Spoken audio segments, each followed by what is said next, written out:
Creo que está todo listo para saludar un espectáculo como él se lo merece, porque es dueño y señor del escenario. Aquí está Juan Gabriel.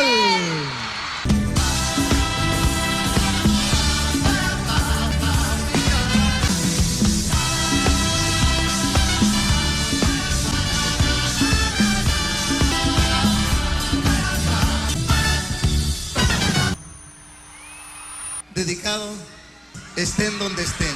Gracias. Ahora que te fuiste, pensé que iba a estar triste. ¿Y cuál fue mi sorpresa? Que ya no te extrañé.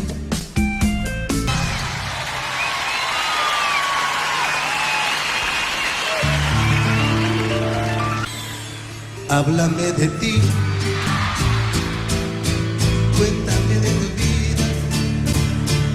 ¿Sabes tú que sé?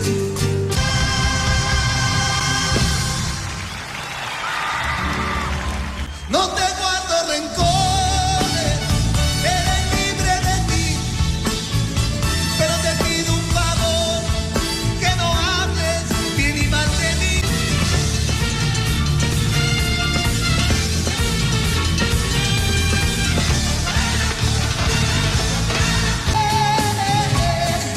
Ya no te atreves,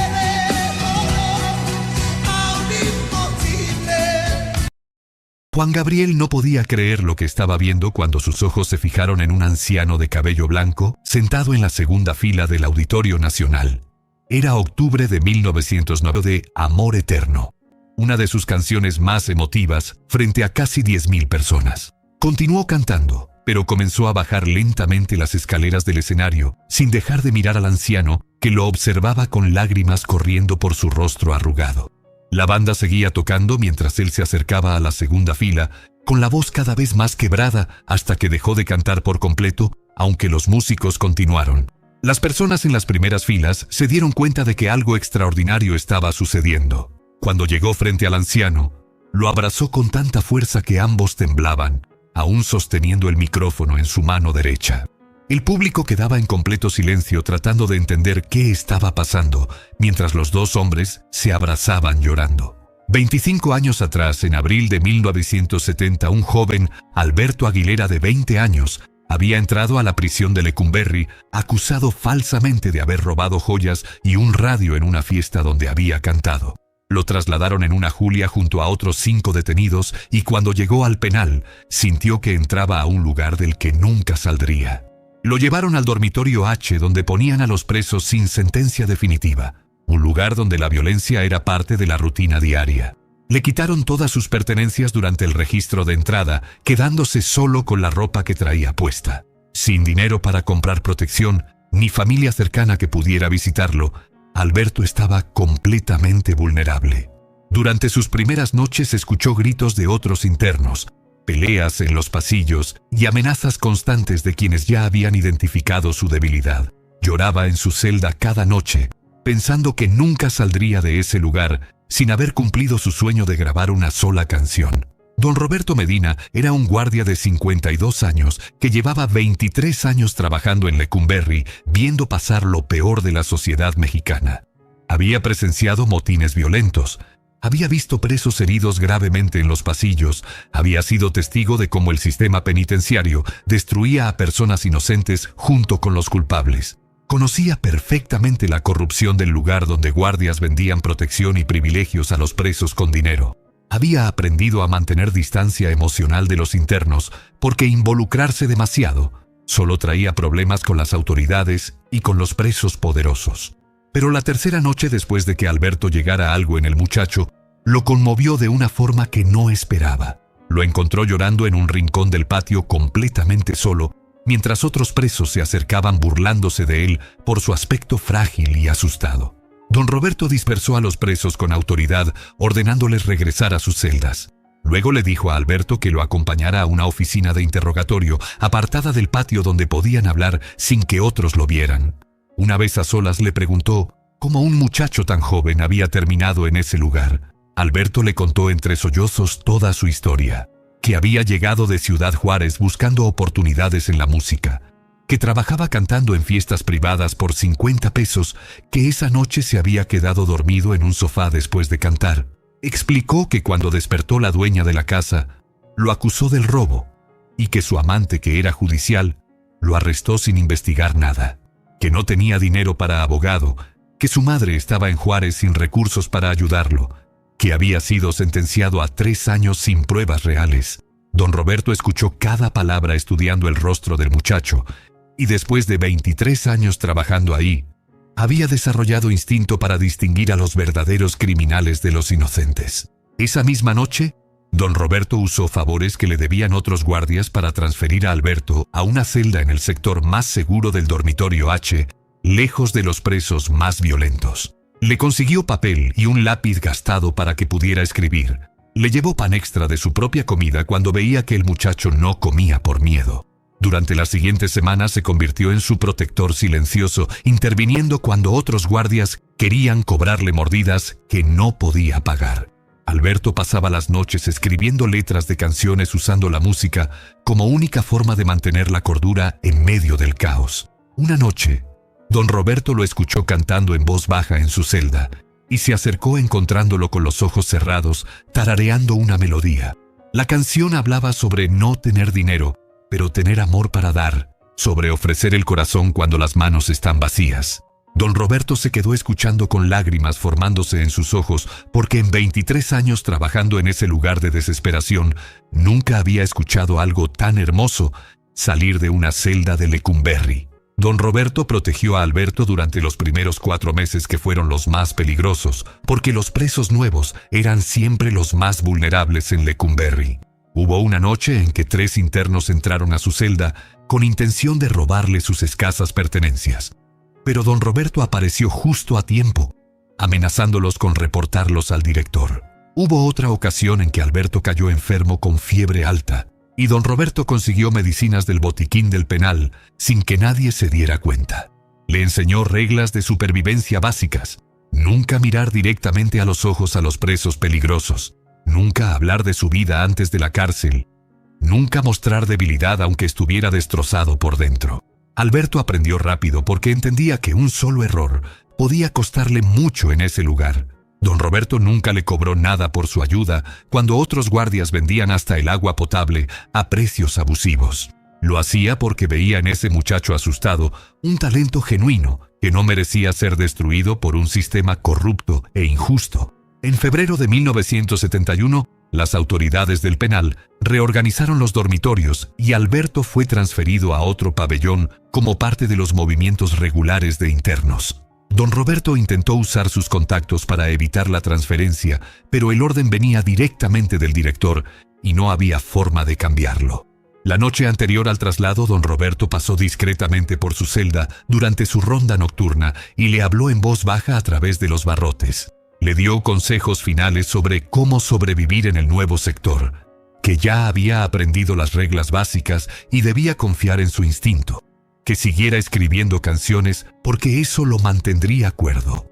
Alberto escuchó cada palabra con lágrimas en los ojos, queriendo agradecerle, pero don Roberto no podía quedarse mucho tiempo sin levantar sospechas. Le dijo algo que el muchacho nunca olvidaría: algún día vas a salir de aquí y vas a grabar esas canciones, y cuando estés en un escenario frente a miles de personas, acuérdate que sobreviviste a lo peor. Se alejó rápidamente continuando su ronda sin mirar atrás. Alberto pasó los siguientes 14 meses en el nuevo pabellón, aplicando todo lo que don Roberto le había enseñado sobre cómo moverse en Lecumberri sin llamar la atención. Mantenía la cabeza baja, evitaba conflictos, componía sus canciones en silencio durante las noches escribiendo letras en los pedazos de papel que conseguía.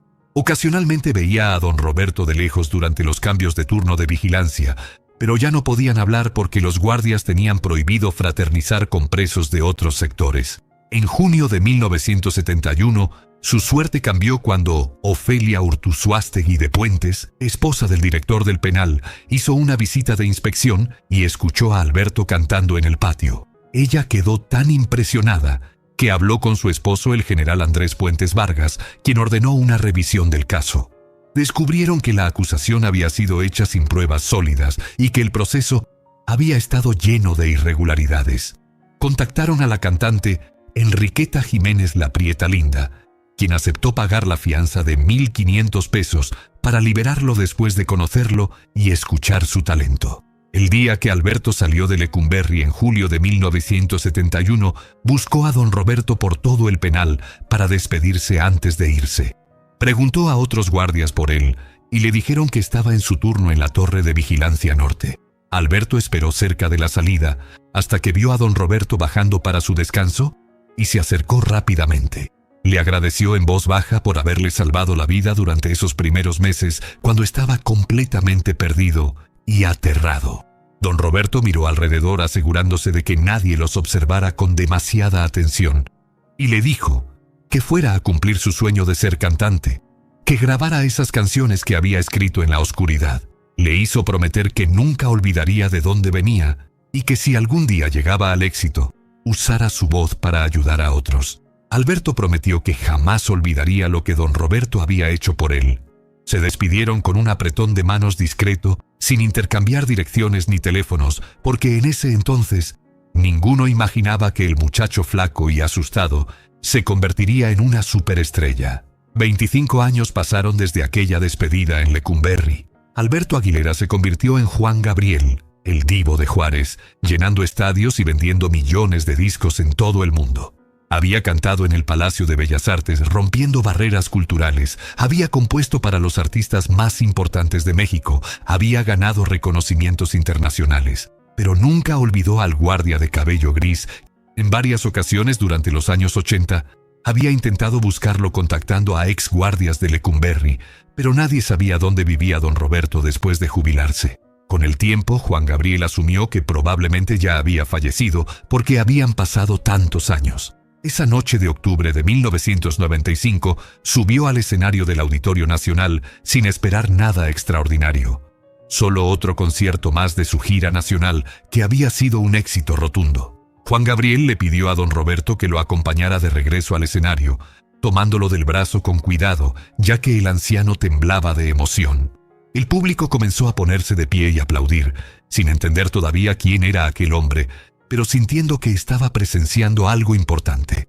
Subieron juntos las escaleras lentamente, pues don Roberto tenía 77 años y le costaba caminar. Cuando llegaron al escenario, Juan Gabriel le pidió que permaneciera al fondo, cerca de los músicos, donde podía verlo todo sin estar expuesto a las luces directas. Con la voz quebrada, le dijo al público que iba a cantar la primera canción que había compuesto en Lecumberri, la misma que le había cantado a aquel hombre una noche, 25 años atrás.